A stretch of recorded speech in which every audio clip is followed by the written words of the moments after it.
There's a certain very big, very legendary rock star that I became close with. And then he kind of cooled off on me a little bit. And I see him saying hi, everyone. He works over us and he sees me, and I see a little bit of an eye roll. And I was like, oh, he sees my girlfriend and he says hi to her, and and he says hi to me. And I don't know what happened there. Something weird cooled down. And my girlfriend and I left, and she said, that must have felt bad. And I said, no.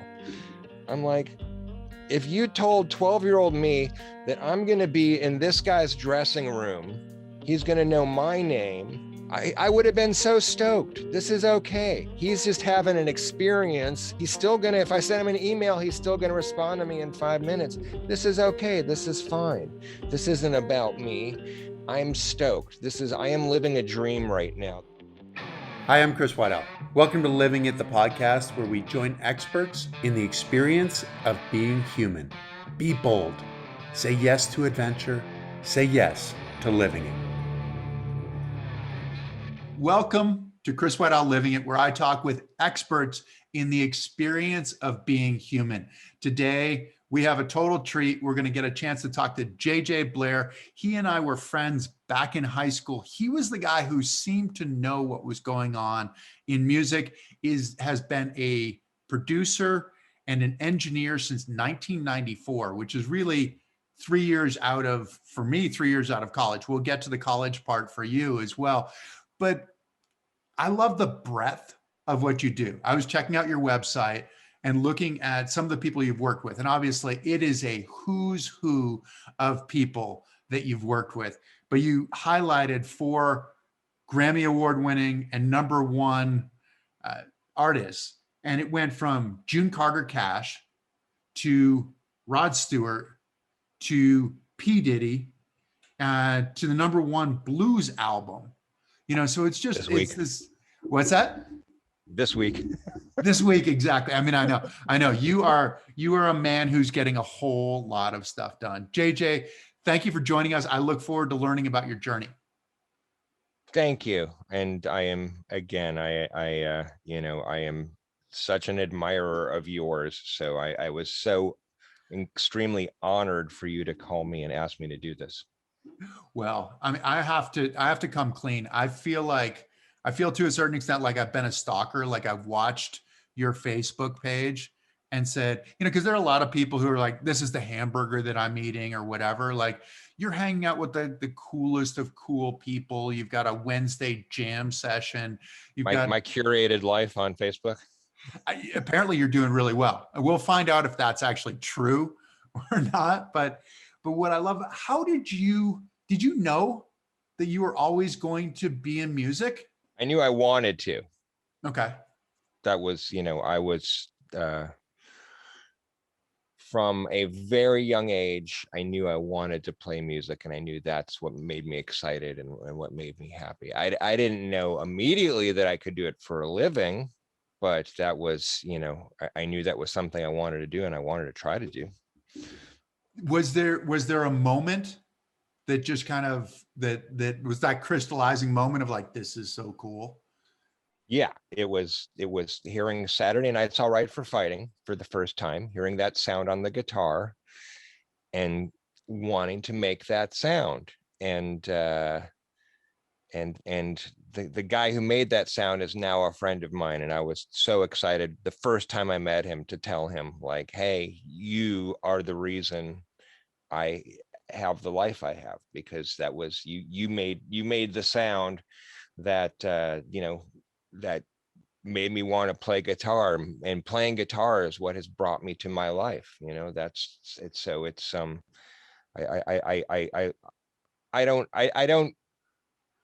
I get to work with a lot of people, and it's rare that I get to geek out on somebody like that, or that and that was just a special thing, just to go like to let somebody know that they were the genesis of my path towards music. What was his reaction when you said that? Davey Johnston, who's been playing guitar with Elton since 1971, I think, is the sweetest, most humble Scotsman, just the kindest, most gentle soul. And he was very flattered. And I don't know if I don't think I don't think I creeped him out too much. I mean, there was, you know, there's a time there's a guitar player named Albert Lee who I think I creeped him out the one time I told him he was my spirit animal. He looked at me a little weird. So, but it's, you know, but Davey was very flattered, and we continue to be friends, and before pandemic we'd see each other, but now we just text and speak. But that was yeah. So he was. It wasn't one of those things like where I've seen people approach people in those situations and just get destroyed or weirded out. So I'm glad I didn't have that experience. Well, there's definitely that sometimes you shouldn't meet your heroes kind of thing. Oh yeah, oh yeah. I But but the other part of it is that we know who inspires us, but we never know who we inspire. Absolutely. And so yeah, and that's true. I mean, I'll run into people who say, you know, I quote you all the time. You once said, I'm like, I did. I don't remember ever saying that. That is awesome. This is so, your When Harry Met Sally moment. You're quoting me back to me. Right. Exactly. That is really funny. So how did the progression start? I think you said at one point that it was that you started pantomiming on Yeah. a tennis racket. Yes, I would pantomime tennis racket, and finally I told my parents I wanted to play guitar, and they said, right, but you have to take piano lessons first. So you know, I took piano lessons long enough to be awful at it. And because I just wanted to play guitar, I was, you know, and then I got, I think it was a Harmony acoustic for $8 from, you know, the local pawn shop. I think that's when I was 8. Do you still have that one? Nice symmetry, No, $8. no, that was no, because I think um, when I was 14 or 15, I was learning Who songs, and I Pete Townsend that thing. So that was true story. I want to see what happens when what happens when you do this. And when it just wasn't an easy one to play, and you know, it wasn't getting played, and it just had to be sacrificed in the name of rock and roll. So when I was 11, my grandfather, who liked to spoil me, bought me you know, a budget beginner you know, electric guitar and amplifier for my birthday. And that's when I really started to play a lot more, because that was a lot more fun, and I could, you know, put on rock records and start making that sound, and that was really the sound I wanted to make anyway. So did you sort of deconstruct the songs? I remember reading like Yes. yeah, is that how it works? Yes, I taught myself. I had a poster with chord shapes, and I would listen, and I'd try to find notes, and I had an ear. And I basically taught myself, and I'd pick up little things from friends, but I never really had a formal lesson, which is partly why, you know, I have for someone who can play as much stuff as I do, and the advanced type of stuff I play, my technique just fights me. I have the worst technique because I just developed my own technique. I mean, you know, I have good technique in terms of tone, and being able to get good sounds, but my facility isn't what it could have been had I probably been properly trained to, you know, hey, do this and do that. And that's, you know, but they can't teach taste. So I somehow acquired taste, which is what gets me. Taste will get you more work than facility. So that is, you know, that's the benefit of that. And yeah, I just taught myself, and that was I think I'd mentioned to you that that was what I was obsessed with, and I was in constant academic probation because while you guys were all in your dorm room doing your homework, I was figuring out how to play Dark Star, and Which ended up being a great education because it ultimately is what you do. yes, yes. Um, but you know, and it's a good thing that we had a sophomore year, we had a quartermaster who drank so much coffee, I could smell him coming down the hallway. So I knew when to stop and pretend like I was studying because there was just like the coffee breath just wafted. Uh, before I broke my nose a couple times and could still smell. That was the Do you read music? I can't read staff. I can read charts. So you can put a chart in front of me and it'll be like a, you know, E flat minor 7 sharp 11, and I'll know, you know, and I know how to play that chord. But if you put like notes on there, I'm lost. So you did it all by ear, which is, I mean, that's like, I mean, I remember reading like Keith Richards' book, and that's kind of how he sounded like he taught himself as well, is like trying to do these old blues albums and like, Yeah. I got it. I did it. It sounded the way that it was supposed to sound. Yeah, and most rock musicians tend to be that way. You know, not everyone has the not, you know, not everybody went to Berkeley school of or college of music, even though a lot of my friends who happen to have careers did, but not all of them did. And yeah, it's just some people have an ear and some people don't, and I was just very fortunate that I did. I don't know how I wound up with it, but it's there, and I seem to be the only person in my family who has it. Um, so who knows? Well, it's that is really interesting that you seem to be the only person in your family. You almost think that some of this stuff is genetic. It's not just sort of like dropped into one person in the family. But it also seems like for you that you have this wide range of music. I mean, just in the introduction, right? That you're going from June Carter Cash to Rod Stewart to P. Diddy to the blues. Has that always been the case for you? Have you always wanted to, have you always just enjoyed a wide Well, variety of different music? well, first and foremost, when I pay my mortgage, the bank never asks which band I was working with when I so I mean, I'll take, you know, I'll take any job there is because I'm not picky. I'm not successful enough to be picky. I mean, I can say something, I can say no to some stuff, but my thing is I like to record live music. I like to work with musicians who are actually playing instruments.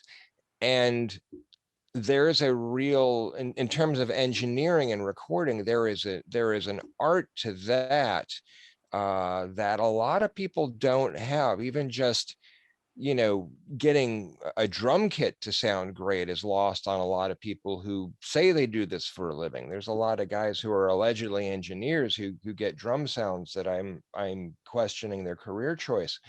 And so for me, anytime that I get to use, you know, that I get just to be an environment rather than someone's coming in with some programmed stuff where the computer's made all the noises, I like to do that, and that's one of the reasons that people will seek me out because they know of my ability to do that.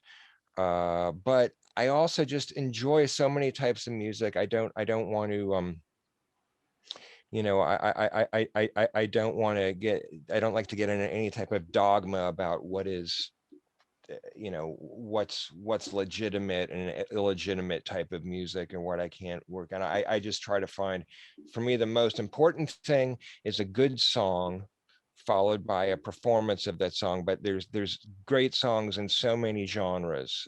And I don't know if you've tuned into any of our broadcasts that we've been doing Tuesday nights on Facebook.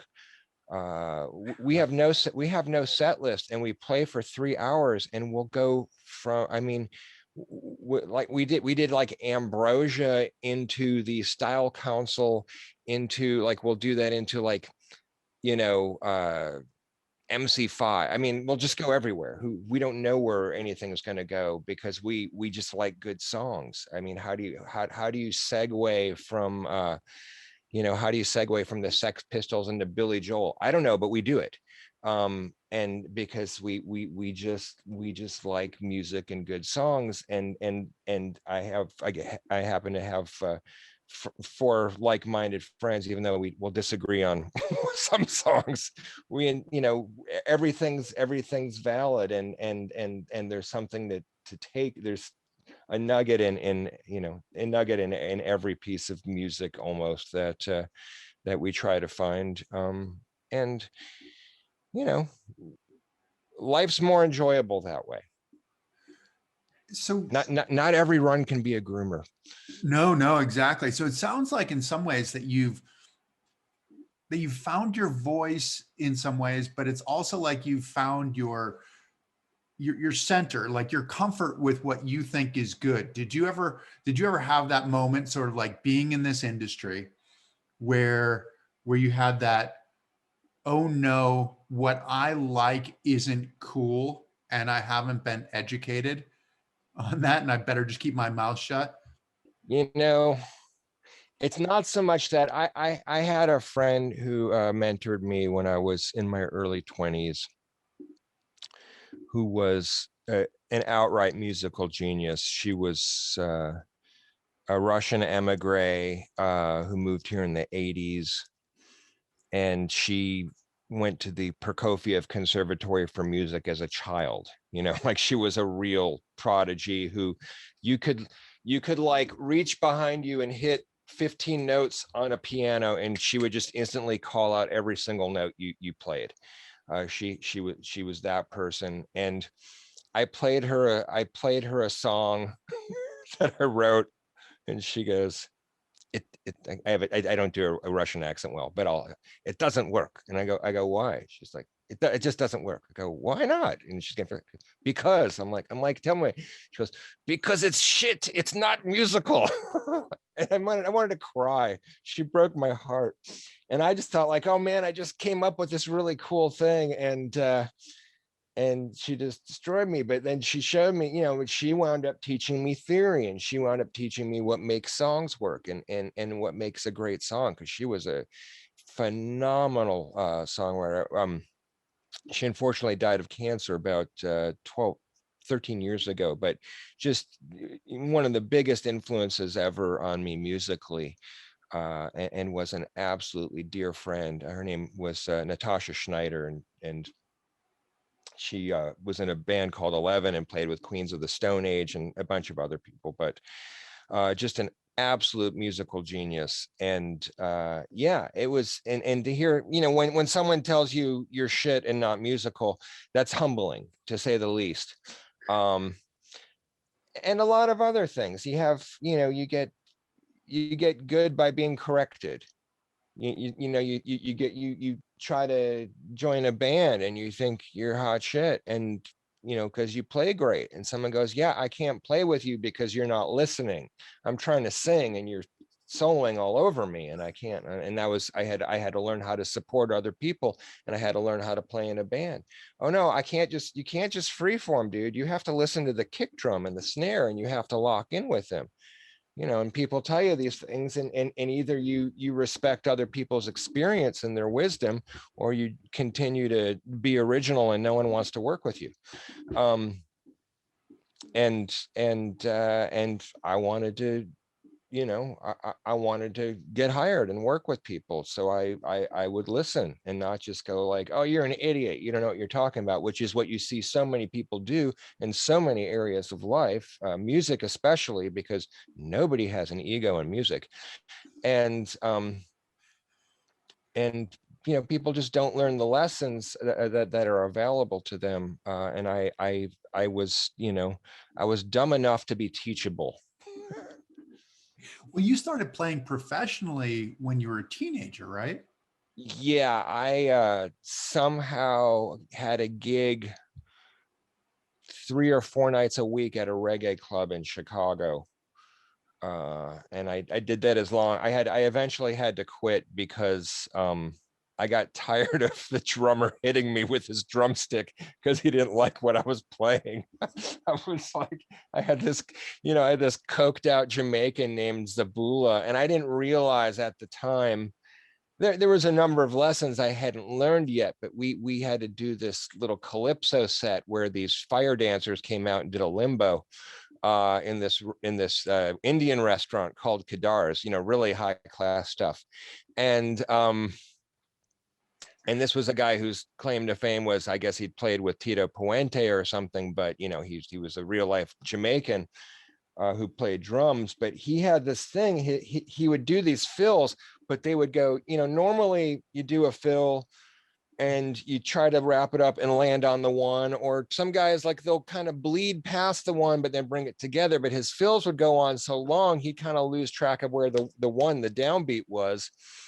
And I realized he would get upset if I stopped playing this one part because he couldn't keep track of where the one was. Like he's the drummer, he's the timekeeper, it's his job, but he would lose track if I wasn't doing this one thing that, I'd stumbled on in rehearsal one day. And then he'd hit me with his drumstick, hit me with your rhythm stick. And eventually I got sick of, I'm like, man, I can't deal with Jamaicans on cocaine. I need to find another scene here. This is And what were you playing? Were you playing the bass then, I or was playing guitar. you're playing guitar? Okay. Yeah, I only played bass we had that Grateful Dead cover band at boarding school because there were already two other guitar players, and if I was going to be in the band, it's like how I wound up being a goalie. It's like, well, no one else is going to be goalie, I guess I got to be the goalie. When I was, when I was 7, that was how I wound up being a goaltender, or 6 or whatever, so. So that was it. How did the recording part of it come about? Because you started as a musician. How did the recording part work? My dad was very fancy, and we had a lot of fancy audio equipment, and he was a stereophile, as we called it in the 70s, and we had a reel-to-reel recorder, and I had learned how to record and how to splice tape and do things like that. And yeah, I didn't, and I remember when people had cassettes of things for, I didn't, people like would record a cassette of an album and they'd give it to me. I'm like, wow, how do you do that? How do you make a cassette? And I had to figure out how to do that. I thought you stuck a microphone in front of a speaker and that's how you record an album. I didn't know that you have to plug that in and things like that. Oh, and then you have to set the levels so it's not distorting. And these were all things I started figuring out when I was 10. And I had an interest in it and a knack for it. And I have a particular brain that likes to take things apart and fix stuff and figure things out. And so I just have a very technically adept brain. And that progressed into high school. I got a little, 4-track Tascam recorder, which then turned into an 8-track reel-to-reel recorder with a little mixing console. And then that I knew I wanted to do that. I got out of high school and I tried to find internships at recording studios, and I couldn't get it. No, they wouldn't take a kid out of high school, but I could get an internship at an ad agency that allowed me to go into recording studios and be on sessions and see that. And I remember taking notes from that and then getting in trouble with the producer I was working for because I kept asking too many questions and making I was the 18-year-old idiot intern who was suggesting to the guy who wrote Like a Virgin, yeah, are you sure you want to use a minor chord there, because that makes it sound I got so yelled at, dude. I was like it was I got pulled aside and I got my ass handed to me. I suffered from a lack of boundaries and situational awareness, apparently. So you taught yourself on the recording side as well? Until college. Until college, when I I found a college that had a recording curriculum with a studio, and that's where I learned a lot of the theoretical fundamentals that are actually very important. Like, if you're going to be if you're going if you're going to be um, let's say a structural engineer, you need to learn physics, right? So there's certain, if you're going to be an audio engineer, there's certain things you need to understand that people don't know when they just go to Guitar Center and buy a Pro Tools rig and they go home and they can't understand why everything sounds like crap. Like, well, there's certain fundamentals that you're lacking. We somehow somehow you need a license to buy certain construction supplies and do certain projects, but anybody can record because they can buy they can they can buy the equipment. They just fortunately no one's losing their lives. And so you learned in college. How did and so how did that end up going for college? I mean, Well, as I like to say, my favorite line is, that was the only class I got any credits in. Um, and I, my GPA, my blood alcohol level was higher than my GPA for my second semester in college before I left. And because I just, I had incompletes and everything, and I had been there were no parents around, and lots of I could buy alcohol and drugs. That was just college is funny that way. college is funny. But you said you had to you became sober at Yes. 19 years old, right? So this is 2 years before you're effectively legal to drink. Yeah, I discovered drugs and alcohol at 12 years old because uh,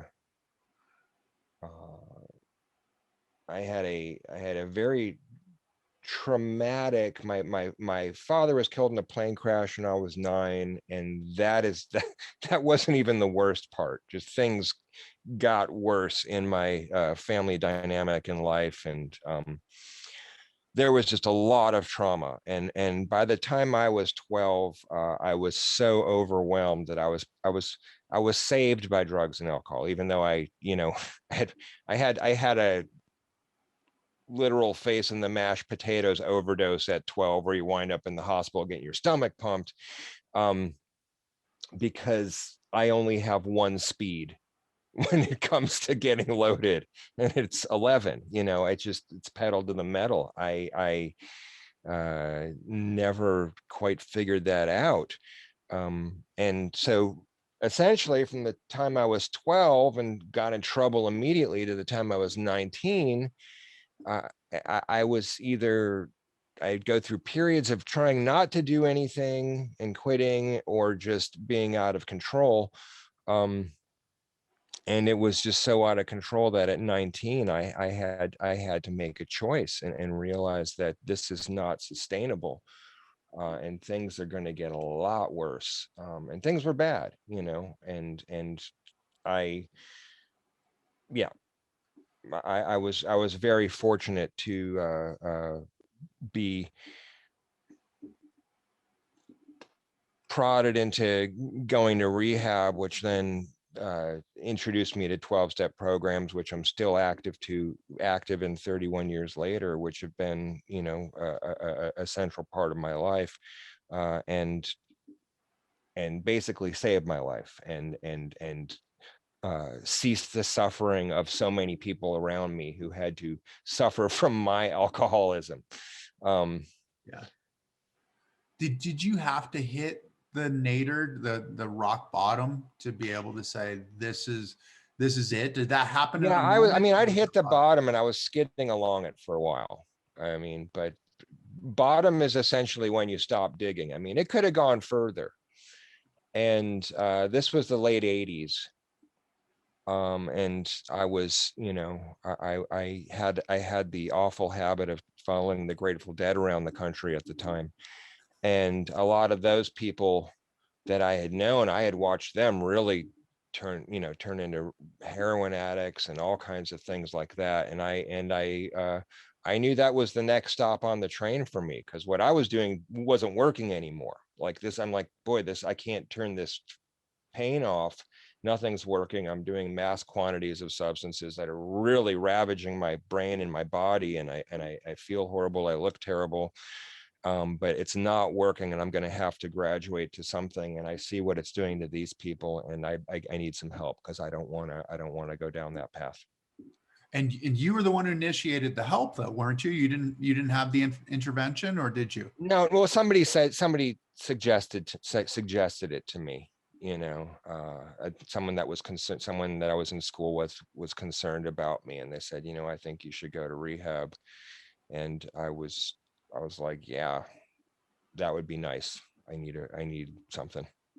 But that's an interesting step, because those suggestions usually fall on deaf ears too, right? The denial is so strong that somebody tells you, "Yeah, you should do this," and you're like, that's generally not the response of like, "That's I a good idea."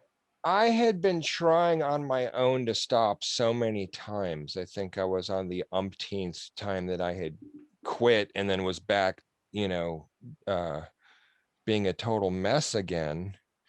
That I was sort of, there's a saying that I like to use, which is called, I was beaten into a state of reasonableness. Um, and that that's where I was, and I still was, and I still had to, I had one little slip left in me. After that, I put another 4 months together, and then still hadn't really given up my bright ideas. I had a friend many years ago who was a really brilliant person, who used to say he used to say to people that were newly getting sober, he said, I hope you're out of bright ideas, because if you have any left, they suck and you're going to use them. And that was, I had like a couple bright ideas left. So, in September 11th, 1989, I finally was out of bright ideas. And I went to some people that I know were, they had a problem that had been solved. I was like, help me, please. Um, and I was in a state of complete willingness and compliance, which was lucky for me. Was it easy enough to move on from that? I mean, you went from 12 to 19, right? Did you have to go through, and because part of the 12 step is sort of like making amends with all the people that you've kind of wronged, right? Well, that's the good thing, is when you're 19, you haven't made too much of a mess of stuff yet. It's like, That's what I was wondering. Yeah. and they just, you're kind of discouraged from going, hey dude, by the way, I slept with your girlfriend after prom. Like, you don't go around and tell people stuff. That's information they didn't need to know. But uh so I didn't make, I went to like the Walgreens that I stole candy from and gave them money. I mean, uh it's that was kind of it was more about growing up and having this experience. And I had so much psychological baggage when I first got sober. I was 19. I I've been treated and even hospitalized for depression since I was 9, after my dad died.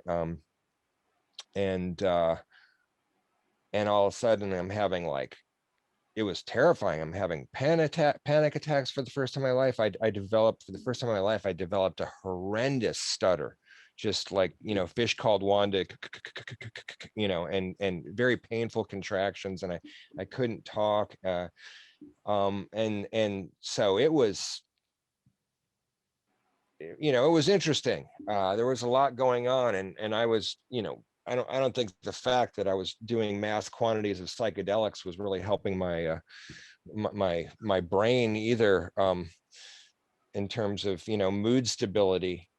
So I had a lot of work to do to get to some form of normalcy. And I think doing doing doing mass quantities of psychedelics also, I had this weird messianic complex that when I first got sober. And Lawrence of Arabia had just been re-released. They had restored it and put it out in 70 millimeter, and I really related to him, because he had that going on. I was like, yeah, yeah, he understands. So how did it work moving forward? I mean, because you said you dropped out of college after that first year, went to rehab, which in some ways was college in itself. It Well, sounds like. I did one semester, went to rehab, came back to college. I lived in San Francisco for a year because, my brilliant original thinking is like, hey, I should move to San Francisco for a year and hang out in the hate to get sober because, because I'm a recovering acid head and, alcoholic. And that way I can see more dead shows because I have a lot of bright ideas and priorities, man.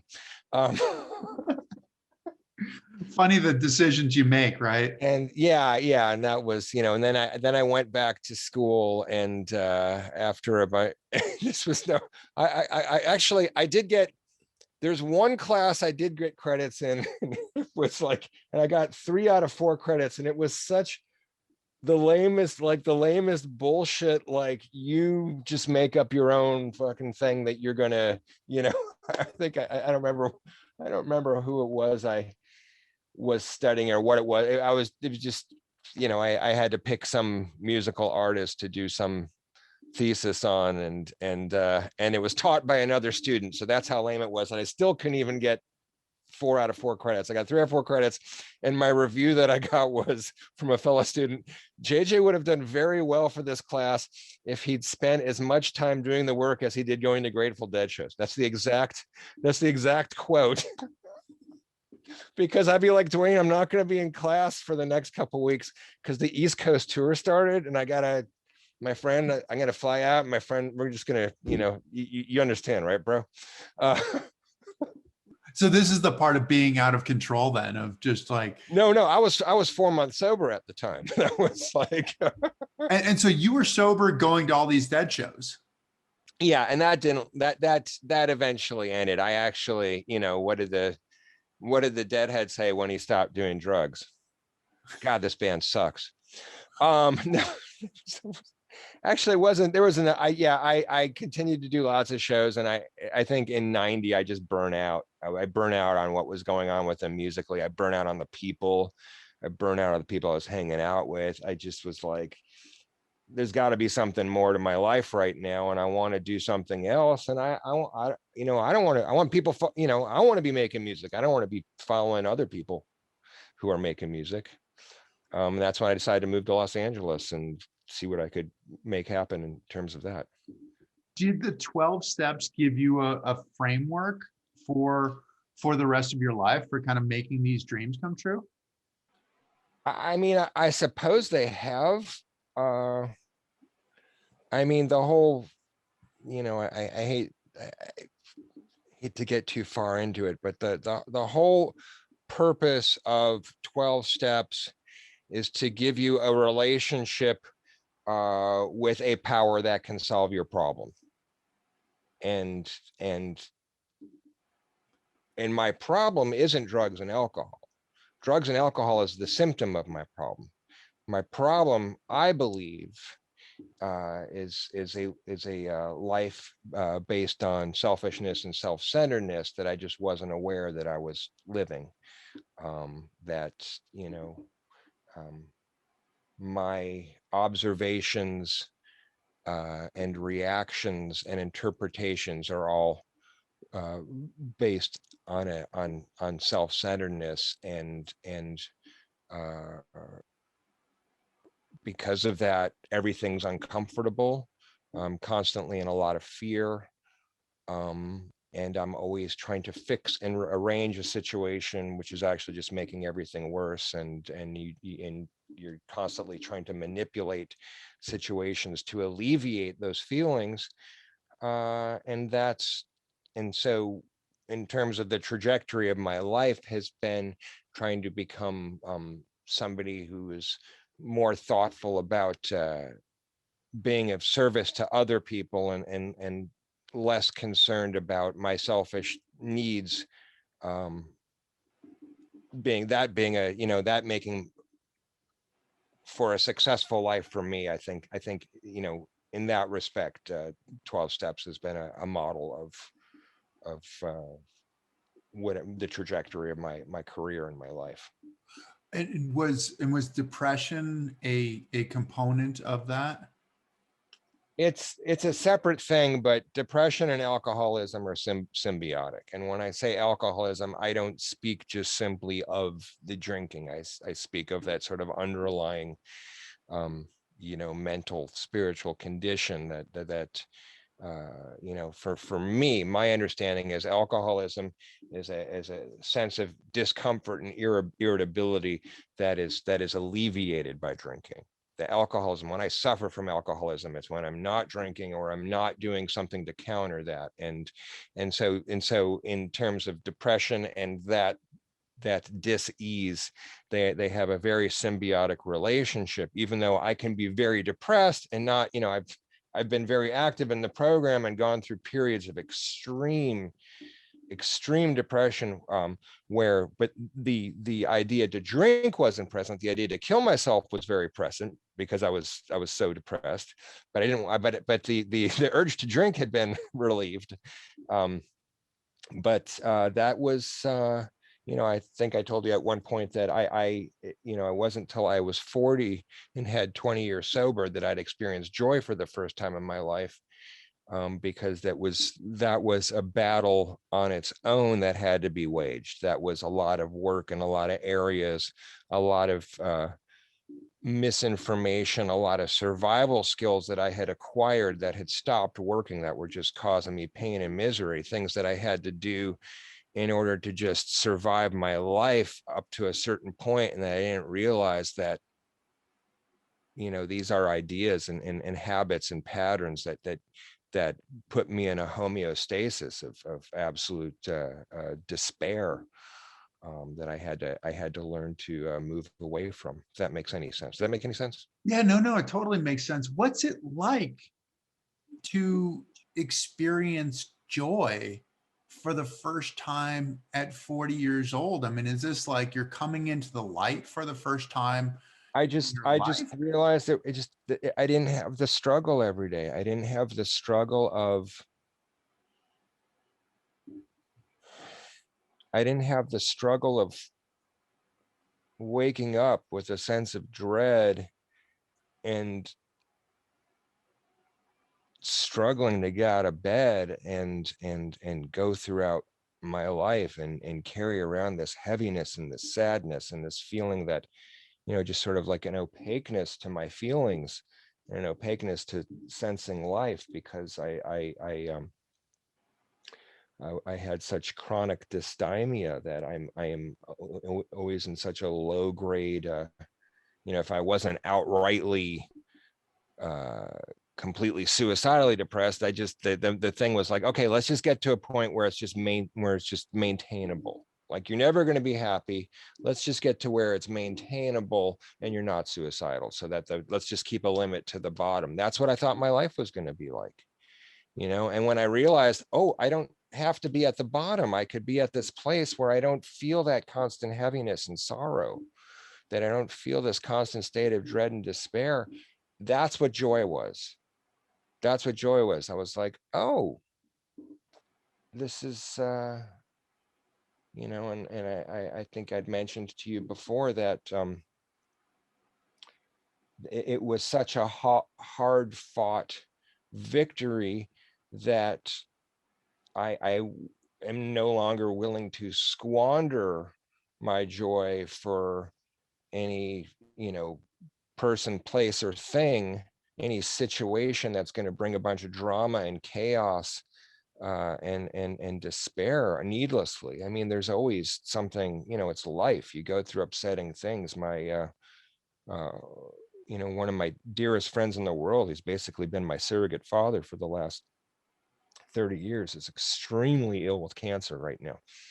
Um, and things like that. That's life. You experience horrible things. But so many of us make a regular habit of choosing things that bring sadness and chaos and drama and stress, needlessly, because that's what we know, that's what we're familiar with. And that's what I didn't realize. I'm like, oh, why do I keep picking this type of woman to fall in love with?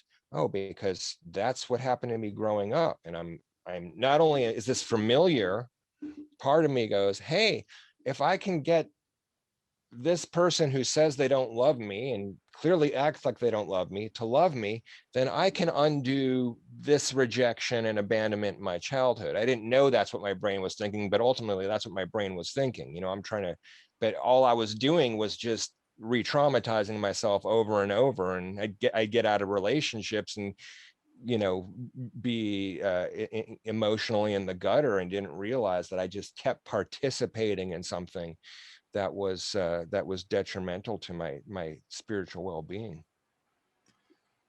Wow. And so was it a conscious effort in some ways? I mean, I think that it's almost like you were in charge of your joy. I mean, it's weird in some ways, isn't it? Like sometimes joy is kind of given to us as a kid, or you kind of find it chemically where you're finding that sense of joy.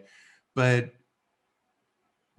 we have to take charge of our lives in some ways, right? Did you feel like you'd kind of and charge is an elusive thing as well, right? For the last 31 years, my outgoing message has said, have a nice day unless you have other plans. And I believe that, I believe that I have to, I get a choice in how I get to experience everything. And anything that happens, I'm going to have an immediate emotional reaction. And then I get to say, okay, how am I going to act now? What action am I going to take? Am I going to do something that furthers and deepens this emotional reaction? Or am I going to take some contrary action to maybe move away from this and make a conscious attempt to experience this a little differently and not regress to, being a 7-year-old who was just sent to his room or whatever it, and it's difficult. I don't always do that. I don't always succeed. There are certain situations where I still regress to being a temperamental 8-year-old, who's very frustrated and can't control his emotions. But for the most part, I have infinitely more control over my reaction in certain situations that I did at any time in my life. So I try to give myself a little break when I'm not, I'm still a world-class asshole a lot of the times. That's not, that's never going to change. Uh, but maybe I'll maybe come back and apologize for something a little sooner than I would have, or I'll think about it and maybe just not say what I really want to say. That you're responsible. And the thing is, you're not any different than any of the rest of us, right? That we have the option to determine how we're going to react to any situation in our sort of primordial minds or whatever. It's kind of like we think that it's just a chemical response, right? Something happened to me, and as a result of whatever happened to me, it's like, well, this is entirely justified as a result of this, and not necessarily taking that next step to go, okay, yeah, I am responsible for how I react in this. And certainly not, you're not any different as well. than most of us in the sense of, yes, we will throw tantrums, but sometimes we're held to, or the situation holds us to a higher standard. And it sounds like that's where you are personally, is that you're holding yourself to a higher standard. Look, I've had some, I got sober when I was 19. I had to learn how to grow up as a sober person. And I've had some really bad behavior. I'm not going to go through the litany of things that I've done growing up in public. I think I mentioned my saying, better living through trial and terror. Mhm. The things that I've done that are quite frankly embarrassing, and that only people who have a track record of turning their life around, we get to laugh about. A lot of people hear these stories and they're in horror. And what I have found is, in order to maintain and achieve sobriety for the length of time that I have, it's like I have an amazing life today, not because I'm sober, but I had to have an amazing life to stay sober. There was no way I would have been able to stay sober for 31 years having the type of life I had for my first 5, 10, or even 20 years. There's just no way that I could have been up to those shenanigans, have that level of secrecy and dishonesty, or choices that I was making that I had to learn to change, doing things a certain way, because like I said, not only do I not want to be robbed of joy, there's just a point where it's like, yeah, I can't. It's so much easier to not think about wanting to change my mood chemically or whatever, if I'm comfortable. I can handle periods of discomfort, but I can't handle constant discomfort, and I certainly can't handle low self-esteem and shame. And low self-esteem and shame is something I do have control over. Yeah. If you want esteem, do esteemable acts.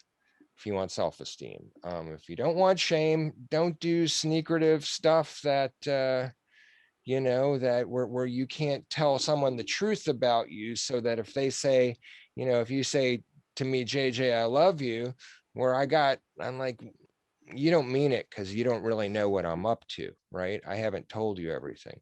So there's a point in my life where I had to, I had to learn to be honest and tell people what I was up to, and stop doing things that I didn't want them to know about. So then when you say to me, you love me, I'm like, wow, you must really mean it, because you know everything. And that's a whole level of, that when that moment happened in my life, that was a complete revelation. That just blew the doors wide open. And that was the first time I really, had that journey from here to here about loving myself and knowing my self-worth. And that was, like, honesty is the final frontier. It is, and it's hard to achieve. And this sense of conscious choice is is something that gives our lives a lot more power, doesn't it? I mean, it's like, it's your personal life, it's your professional life, it's Yeah. it, And some people are in addictive cycles where they don't have conscious choice. You're doing something you feel bad about, then and then because you feel bad about it, you have to keep doing it. And then it's, Ouroboros, the snake that eats its tail. It's just the cycle that keeps going. And you're in the, shit spiral of shame and bad behavior. And, you know, and I've had behaviors outside of drugs and alcohol where I had to break that cycle as well. with regard to what you bring to your profession. I've seen in some of your Facebook posts where you have a lot of vintage mics. I did see you were talking about your father at one point being an audiophile, or I think you mentioned that he was a stereophile, dating the time. And you have some of his old equipment still in your studio, don't you? I have his my overhead soffit speakers were in our living room when I was a kid. That's awesome. That is awesome. What's the attraction to like the vintage equipment or to knowing that equipment? Well, knowing stuff is just about the function of the way my brain works. When I was 40, I was finally diagnosed with Asperger's, and everything my whole life made sense finally, which would have been very helpful to know when I was younger. But now I know why I have to take everything apart, why I can like analyze it and understand the way things work and put things together and remember just the dumbest, most useless facts about every every special interest I have. Um, and in terms of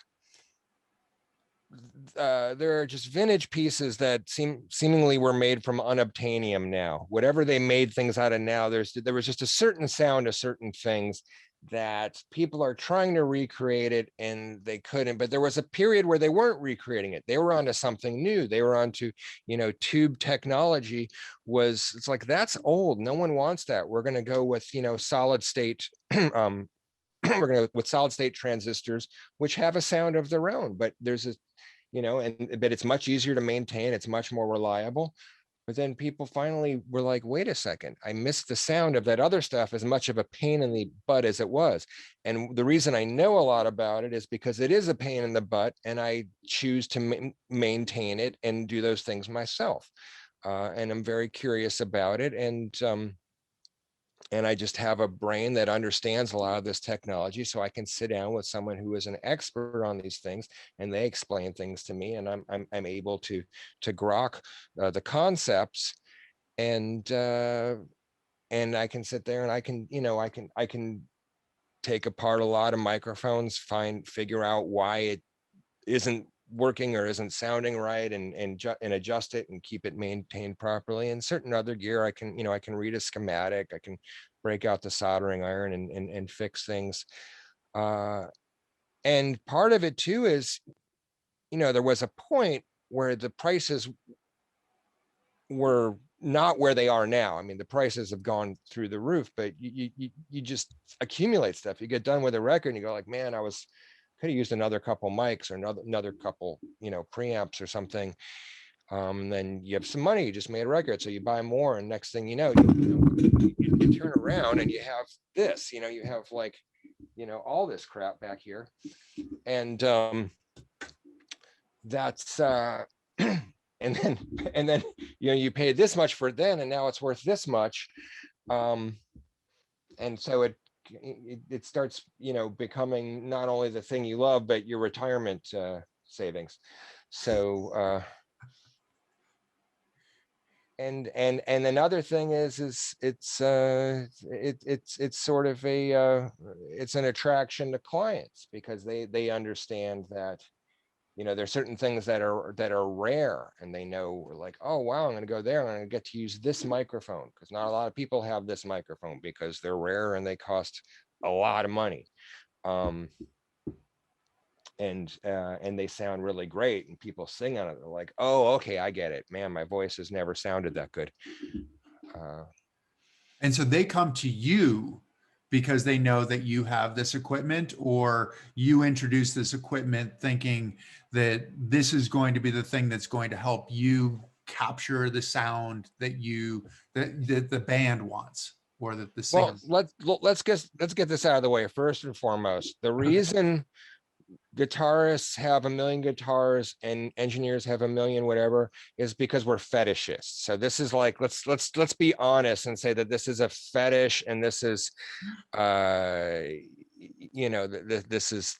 is completionism. There's all kind, it's like I got to have one of everything of,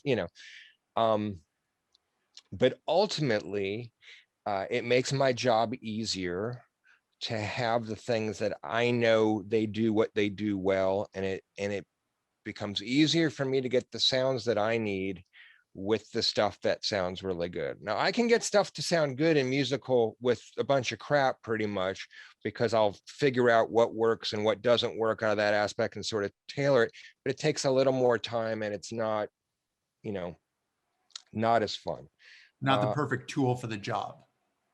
Right. Like you don't, I mean, it's like, it's like trying to scrape the paint off your car with a screwdriver. It's a lot easier to use a sander, it's just, but it'll work, but, and on top of it, yeah, I want to get clients in. I want other engineers to use and use my room as well. And there are certain things that are an attraction to them, and that's when people are considering hiring a studio. They are looking at the space itself, what's available, what instruments are available, and what equipment is available. And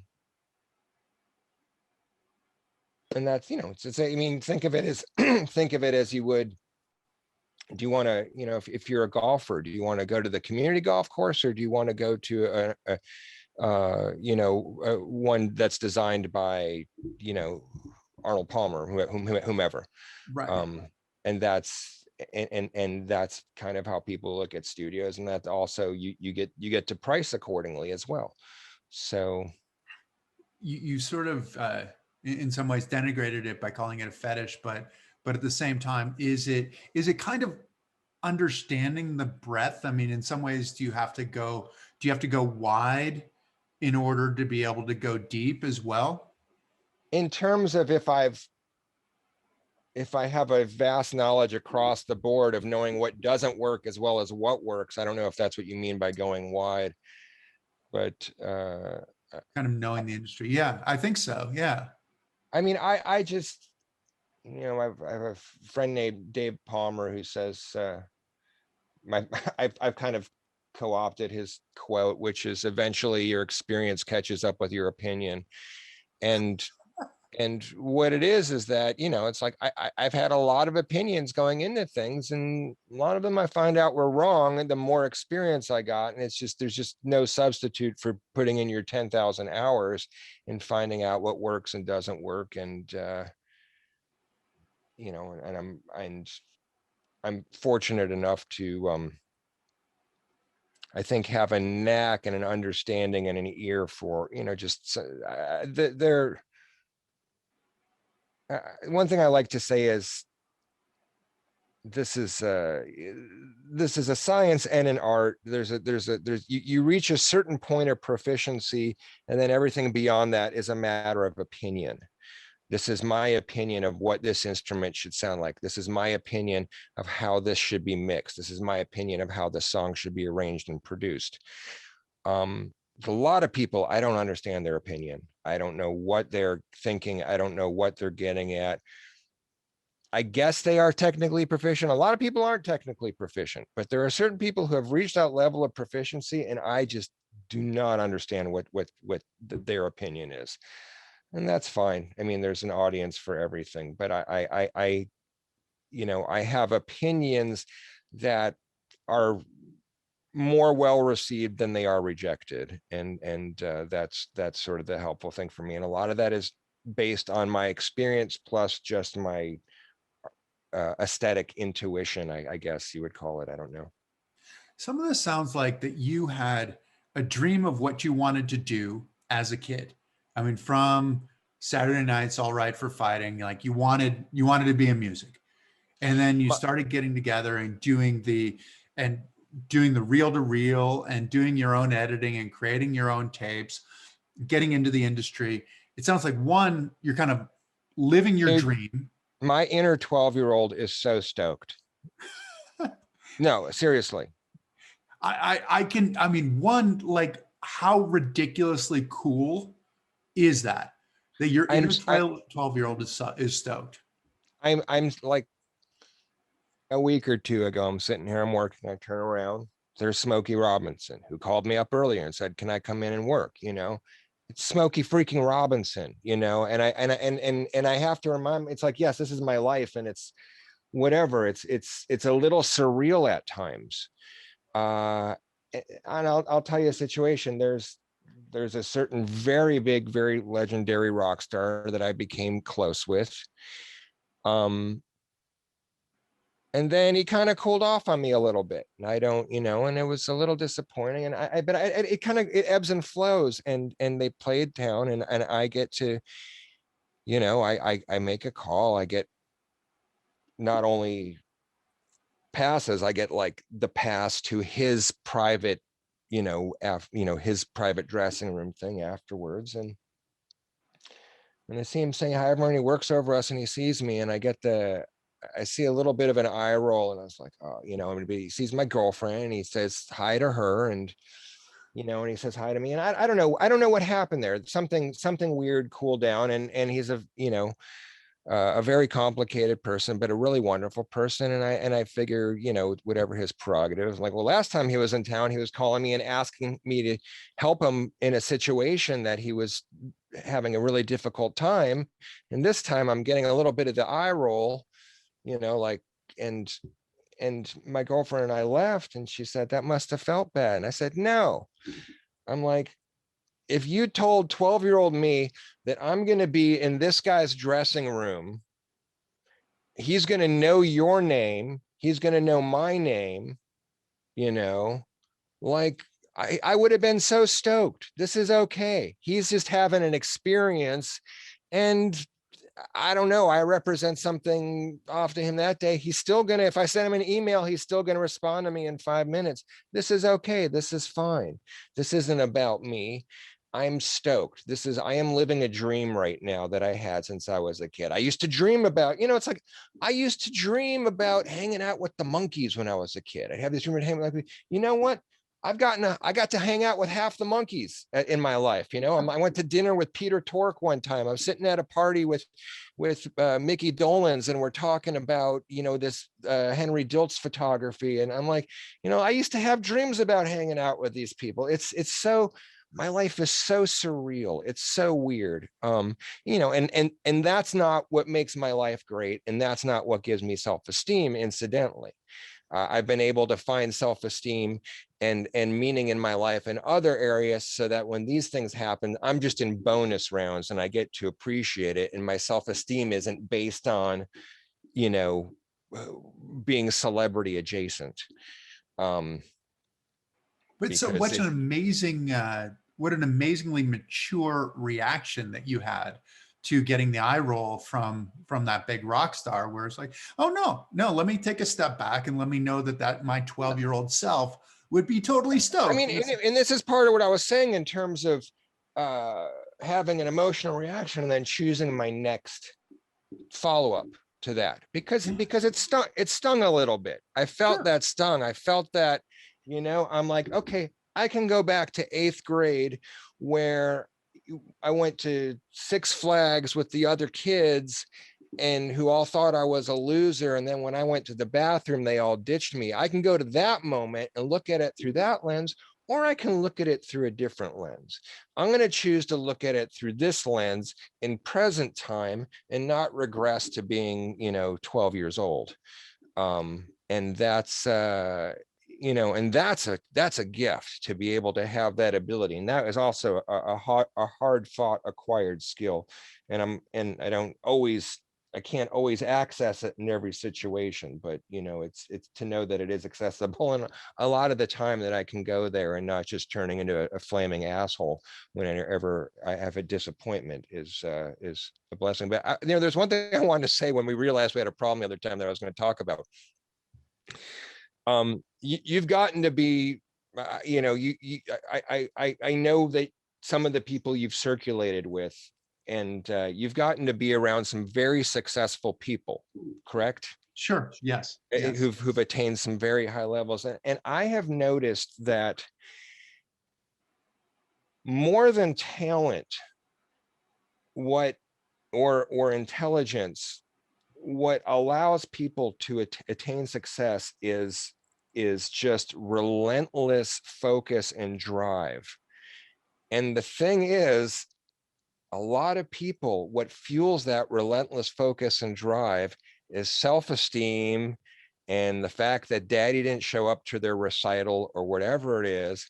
And they feel that once they attain that success, they will fill that hole.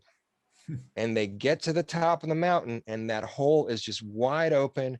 And now they are very powerful, sometimes famous, successful people that people are afraid to say no to. And all their worst instincts are placated. And you wind up with situations like, had a conversation about somebody who died earlier, and they're like, man, they were tortured being so talented. I'm like, wasn't the talent that tortured them, it was the fame that tortured them. Like, they were tortured before they got there, and then they became famous, and no one set any boundaries with them. And it didn't fill that hole. And it didn't fill that hole. I like to say I am not a big deal, but I am the real deal.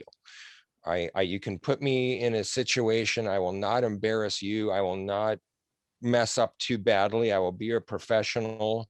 I can hold my own, and with some of the top people in my industry, even though I don't have their resume or their 22 Grammys or whatever, but they know I'm the real deal. I know I'm the real deal. They're a bigger deal. I'm okay not being a big deal. I don't need to be a big deal. I just need to know that I'm okay. I'm a valid person, and I'm big deal adjacent, and that's good enough. Well, but you also talked about this sense of joy, right? And finding joy and recognizing that joy is not that top of the mountain where we think, okay, when I get there, because there's a part of us that feels rejected, denied, because we didn't have this ridiculous chip on our shoulder. It's like, oh, I didn't have the chip on my shoulder that pushed me to be uncomfortable enough to do whatever it took to get there, right? That I need that chip on my shoulder. And it's like, oh, I feel neglected. I didn't have the chip on my shoulder. And getting to the top of the mountain, it's funny. I was because obviously, I climbed Kilimanjaro and did this kind of stuff, and the skiing stuff and things like that. When I've gone and tried to, I've been working By the way, on. did I say Kilimanjaro instead of Everest earlier when I was talking about the Himalayas? I think you did. I think you did. Geez. But that might have actually been because I'm talking to you who climbed Kilimanjaro. That's why. that might have been before I hit record, so it might not have been recorded. So it might have been okay. But yeah, I mean, people are going to have to talk to us about the conversation that we had before we actually hit record. But I was putting together like my memoir and trying to think of how can I orchestrate this? Like, one of the things that I get all the time are like, oh, it's great that you've overcome being in a wheelchair. And it's like, no, I'm still in a wheelchair. I will be today and I will be tomorrow. I mean, I've found a way to deal with it better, I guess, and I've found strategies and I've been successful with it, but you don't overcome these things. I mean, these things are things that you continue to deal with. And so as I was working on a title for my memoir, I was playing with something that's similar to what you're talking about, in that the top of that mountain is always the bottom of the next mountain. And you think, oh, when I get there, it all makes sense. And it's like, no, when you get there, then you're at the bottom of the next one. And it's like, you've got to go climb again. And so I think this is such an interesting situation that you have. Part of it is making peace with ourselves, right? Making peace with what we think we need to do in order to be successful or be perceived to be successful, and what we need for other people to think that we're successful, and just going, no, I mean, this is all good. Like, happiness, joy is a worthwhile pursuit, but one that gets forgotten a lot of the time. You said something, and you're first off, when I think I'm struggling, you're one of the people I think of a lot. I have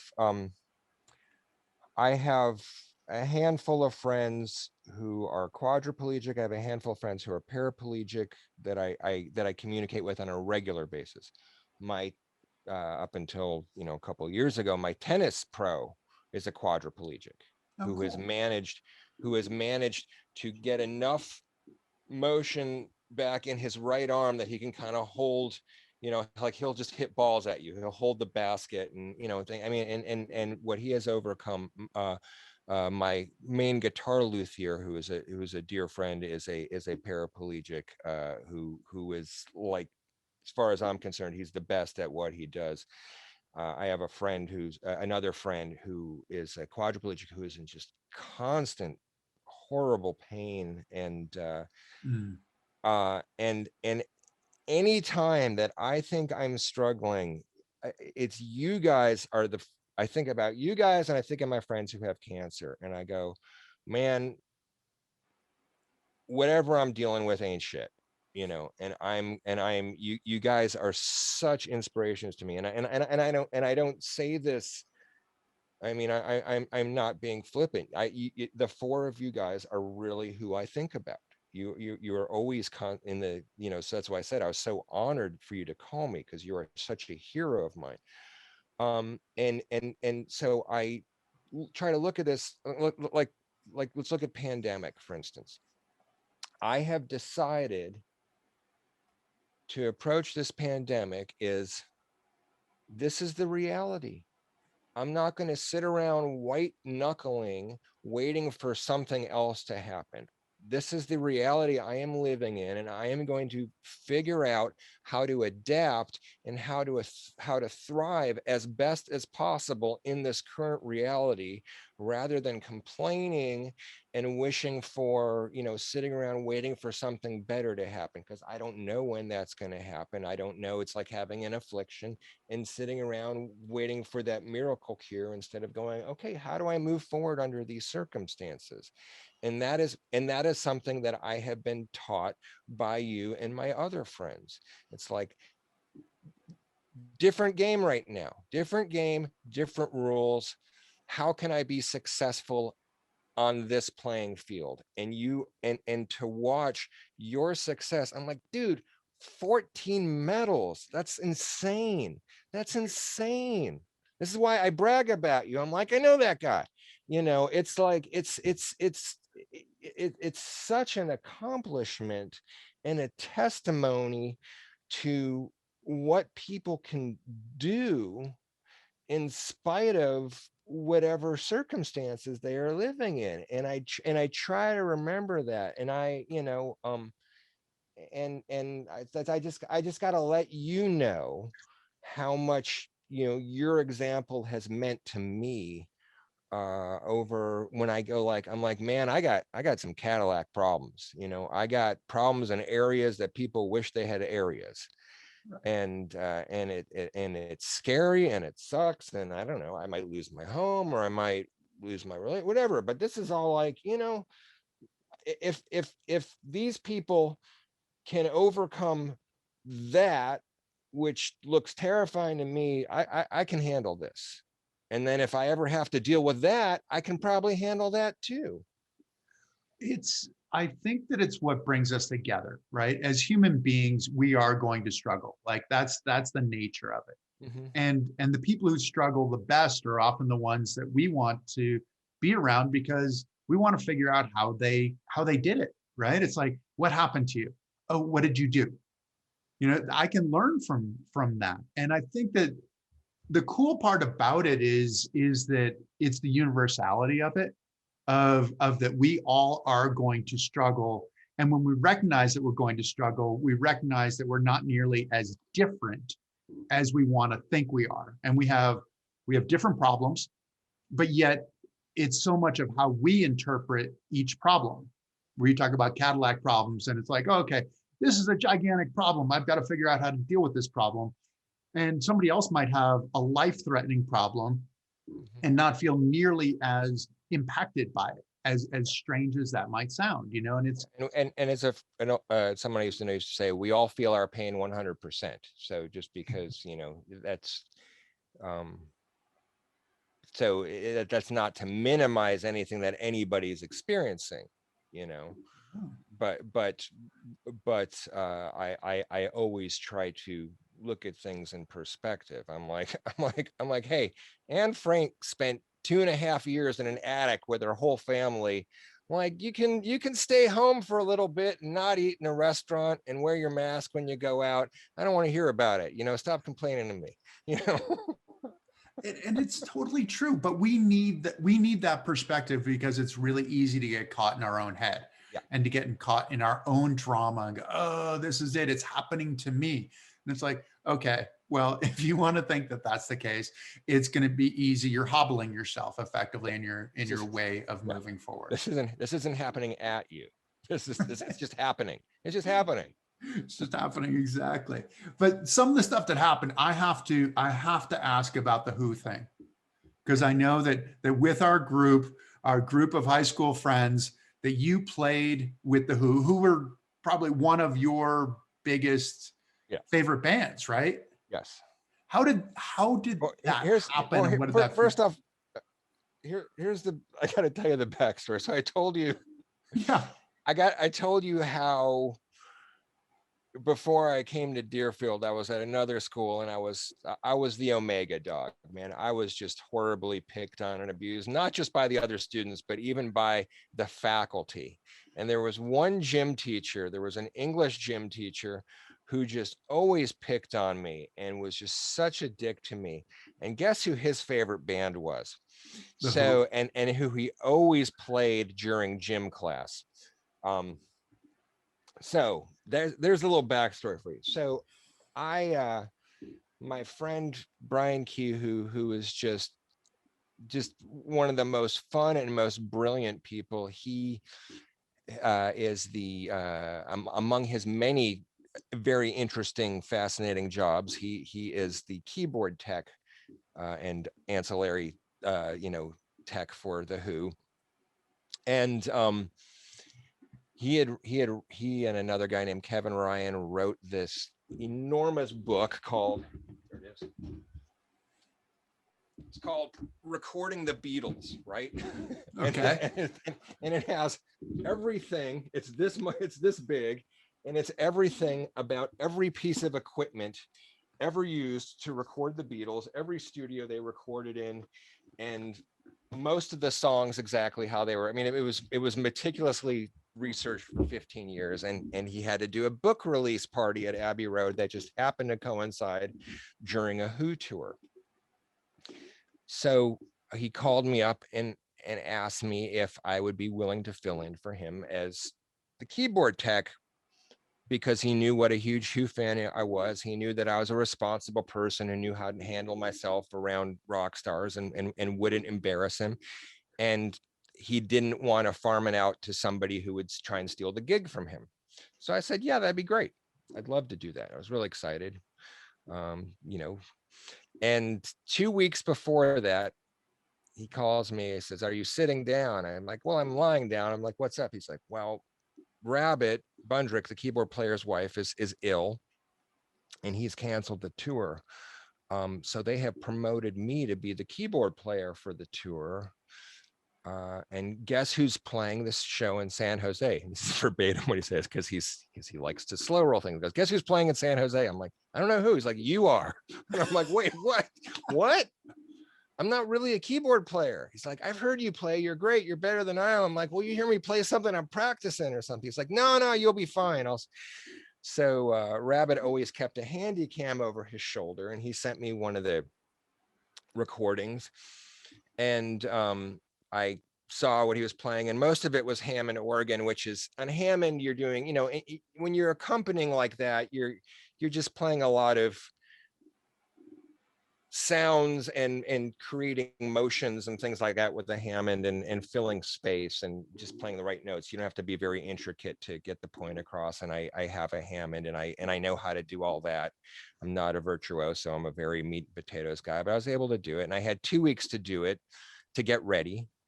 I was, the first couple days, I had that sensation of dead man walking. I was terrified. I think I was the most scared I'd ever been. And I wanted to chicken out. I'm like, no, you will hate yourself for the rest of your life if you turn down this opportunity. This is a gift that is never going to come around again. You have to do this.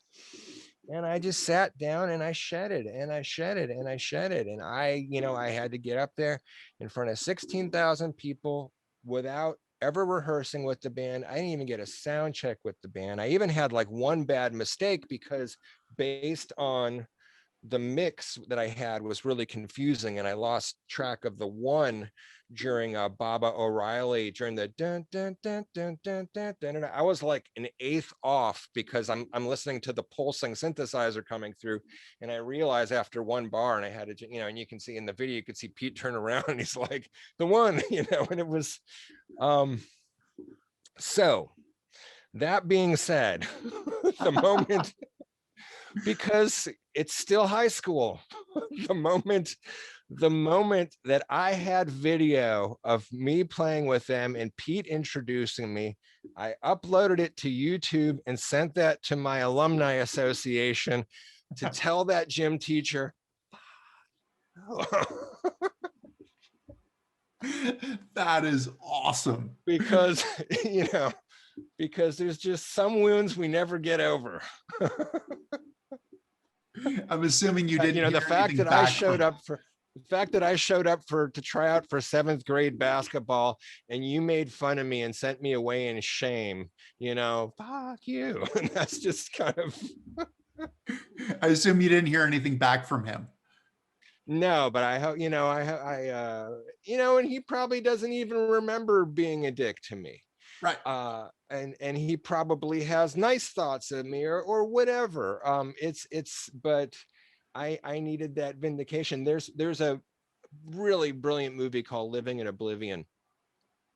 And there's a moment where Steve Buscemi, who plays the director, he's fantasizing about getting his award for the best movie ever made. And he's giving his speech and he's like, to Mary Jane, who said no, blah, blah, blah. And this person, and names all these people, I'd like to say thank you, but I can't. So,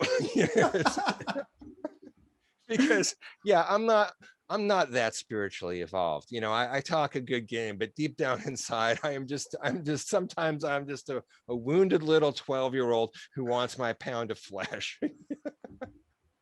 What was it like coming off stage with the Who? I mean, was this like, okay, that's great. I get off stage and the lighting guy says, "Hey, you were great, except for that part on Baba O'Reilly."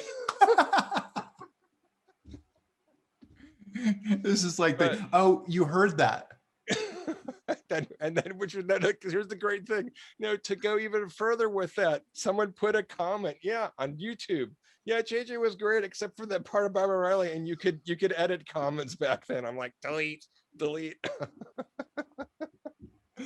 That is awesome. But I woke up the next morning and someone created my own Wikipedia page. I'm like, okay, this is weird. But the cool part about that is it sounds like, this is what it sounds like right now, is that one comment or those couple of comments about Barbara O'Reilly you were okay with it. Like you weren't caught up on that one thing. You were caught up in the emotion of the whole deal. Dude, how many people can say they got to play keyboards with the Who? Come on. Very few. And I've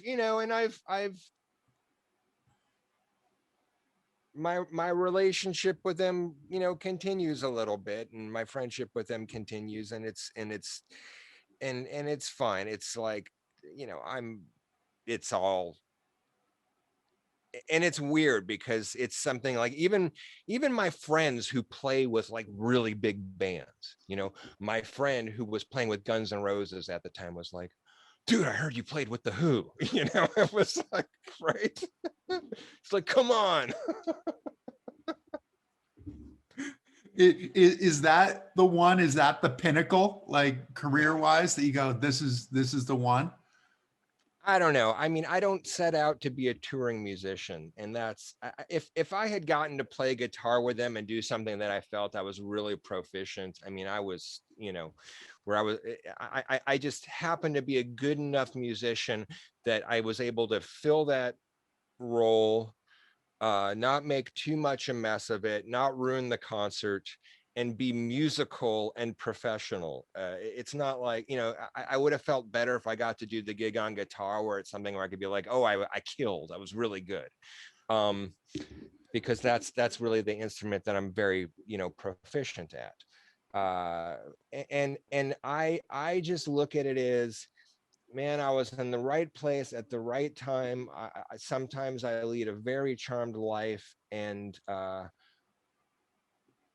I had the faith in my abilities to have the courage to do something that was terrifying. And I like to say everything I've learned about a lot of my professional stuff, I learned on the mountain. There's a point at which you're about to send it off a cliff, and you just got to decide to point it.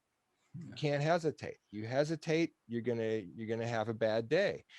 And this is snowboarding you're talking about. Yeah, this is snowboarding. And I try to apply that. For some reason I can't. I'm too scared to call my timeshare people and get out of that contract. Like, that's too terrifying. But I'll get on stage with people, or I'll go down some insane face in the Chugach Mountains in Alaska that makes people crap their pants and not think twice about it.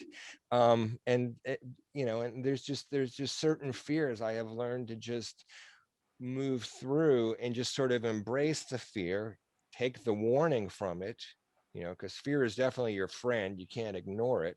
Just take the warning from it, but also just tighten up your performance because of it, and just show up and have faith in your abilities that you can do this.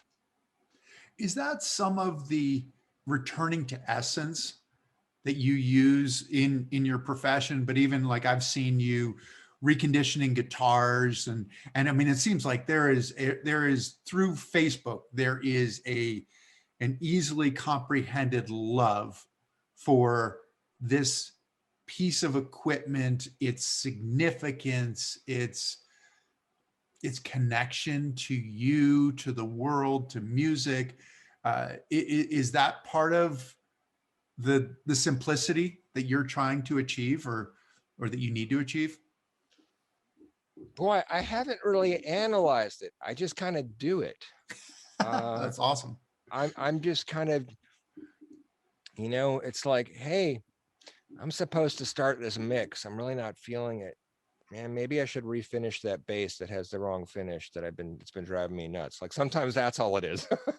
It's procrastination. That's just, and it's just my OCD, and sometimes like my OCD and my ADD and my PTSD kind of all fight it out, and I wind up with WTF.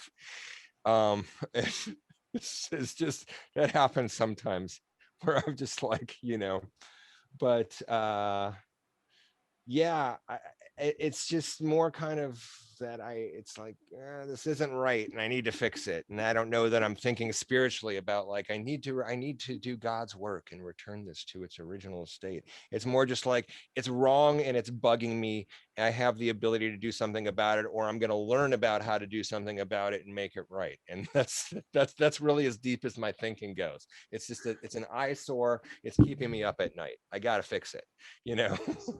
Let me see if can I get you out on this one, because there is a bit of a legend. We started with the idea of LA, and me being a Facebook stalker and following you around and going, wow, look at how cool this is, everything that JJ's doing. I had heard a legend, and I don't know that this is true. I think I heard it through our high school group. Is it true that you live in Harry Houdini's old house? No, I do not. Oh. No, but 3 doors down is Bela Lugosi's old house, and my friend Jeff Russo lives in that. Okay, well, that's good.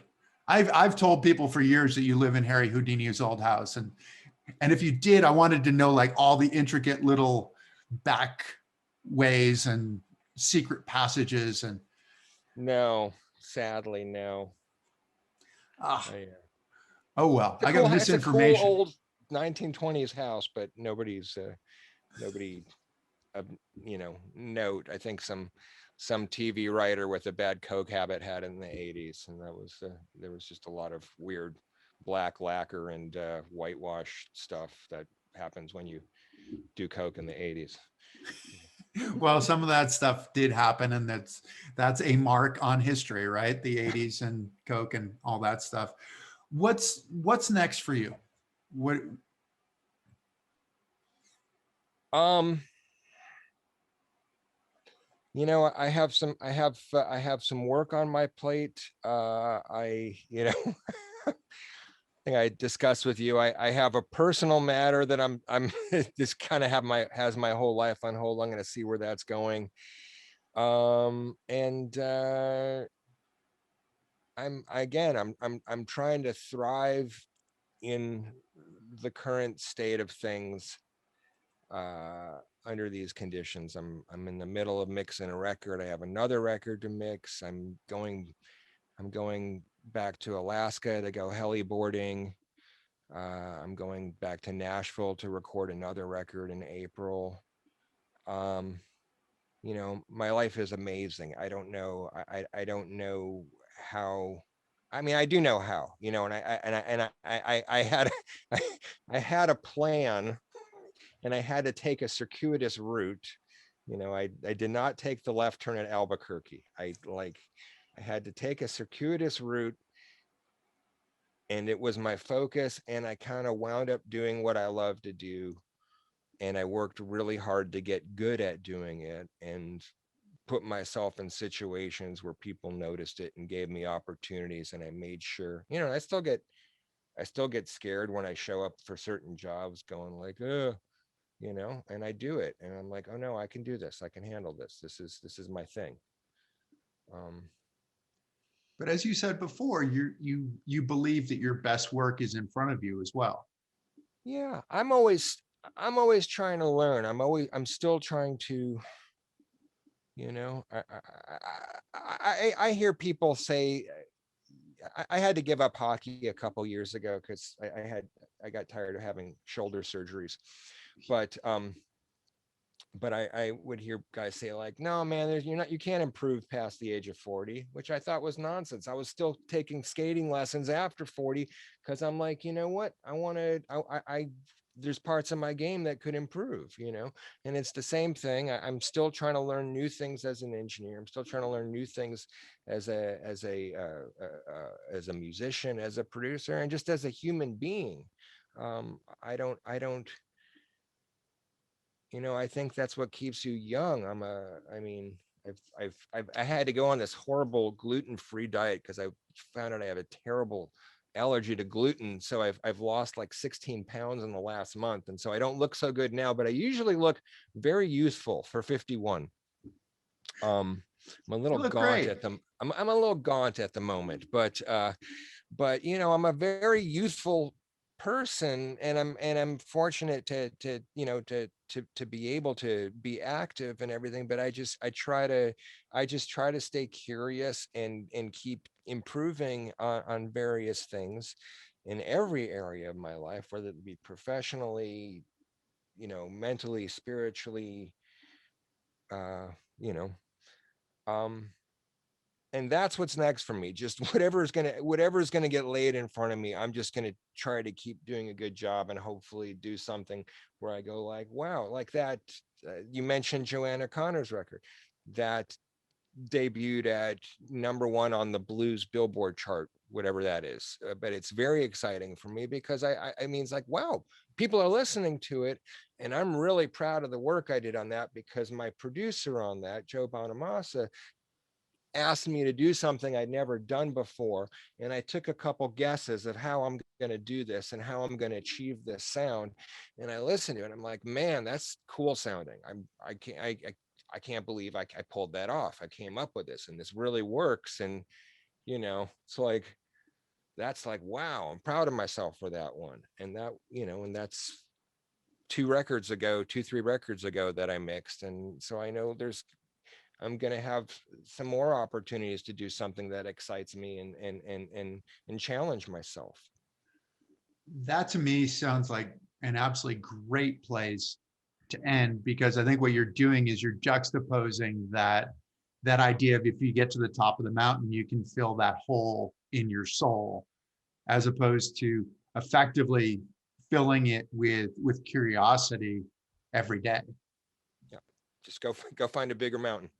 That's exactly it. JJ, thank you so much for Chris, I joining love you, me. buddy, and this means the world to me. So thank you for inviting me.